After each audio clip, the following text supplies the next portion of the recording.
let's get to our top story. And it involves an icon of not just our city, but our country. For a long time, the CN Tower was the tallest freestanding structure in the world. And now it has about 250 workers that are off the job, some picketing today after being locked out following a challenging arrangement to try to get a deal with the Crown Corporation running the CN Tower. Our own Lindsay Biscaya has more. Lindsay, there's been picketing all day. How loud is it right now?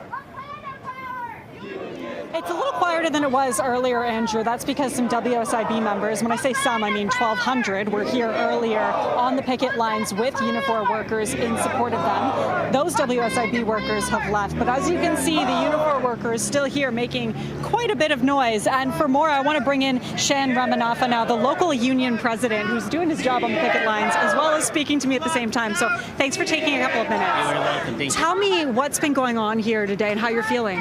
So today's been amazing. It's an electrified crowd at the tower. Employees are amazingly picketing well. You can see that it's kind of noisy, which is good. Because we want them to hear, because there's some misinformation going around saying that the union did not respond to their final proposal, but that's not the case. We did respond to the final offer the company gave, and we said we didn't like it, and they said they're not going to change it. So that was the correct information, that the union responded to the company. They said they will not do any changes after the final offer was presented to us, and here we are on the streets. Right, that's what we've been saying today, is that that final offer on Thursday didn't meet your what you wanted, and so that's when workers were told that you were locked out of the CN Towers. We did respond to the company saying this is not what workers want.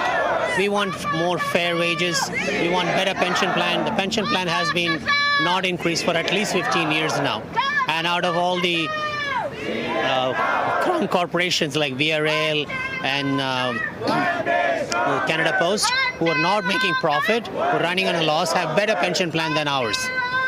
And our pension plan has been like 20 years like this, nothing has changed. We wanted improvement on it, for sure.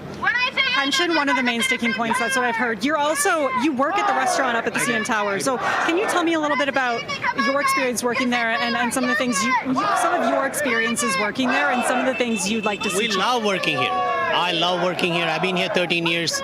I love the restaurant that I work. I love the building. I love my job. Everything is amazing. But we need to keep in mind that I have a future and I need to survive in 20 years from now. Because if I don't look at the pension plan now, which is very important, who knows where I'm going to end up? Because we are actually gratuity making business. We're not in the hourly rate business.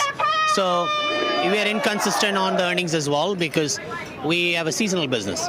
In winter time, I have been working here 13 years. I don't get 5 shifts to work.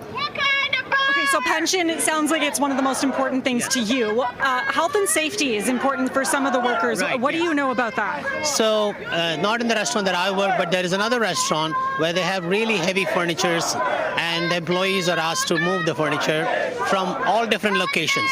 Like that restaurant is way up there on the second level, and some of the furnitures are kept way down. And they're taken by the elevator, but they had to move on all different levels, and the employees are constantly getting hurt. And we wanted either not to move those furnitures or get a light furnitures just like 4 years ago. But the company kind of brushed it off and say we will not be doing any changes. So that's another key factor as well for this. And they want to get rid of the retirement package. We have some elderly employees who are going to retire. It's not a great idea to just give them a cake and say goodbye. So the union feels that it's necessary that they said there's some sort of compensation. For some of them putting in experience for 40 years, 45 years. We have employees working here from day one. The average employment is like 30 years experience. So we can't just ignore the fact that when they leave, we can just let them go. They sacrifice majority of their life here, which means there's some sort of gratitude has to be shown to them by giving some monetary benefits. And the company wants to take that away. Just very quickly, have you heard back from Canada Lands at all today? I know I've reached out to them. No. The last communication we had was on Thursday, and they said final offer, take it or leave it. And we mentioned with our national rep and the conciliation officer, and we sent them back saying this is not the offer we like. Our membership definitely deserves better and wants better. And they said this is the final offer. We won't be changing anything on it. That's the last communication we had with them. Shan, I appreciate your time. Thank you very much. Thank you. I appreciate all the news media covering this for us, because as you see, my voice is getting lost. but I'm pretty sure through this, our voices will be heard everywhere. Sounds like it. I mean, you guys are loud out here today. Thanks, Shen. So there you go. And as I mentioned, Andrew, I have also reached out to Canada Lands for further comment today and just to get some specification, if we can, on what that final offer included. Anything they can tell us. I'm still waiting to hear back. I'll let you know when that happens. But for now, the picket line out here very much continues. Back to you. Thank you very much. That's Lindsay Biscaya amid a sea of red just before Canada Day with workers off the job at an icon of Canada.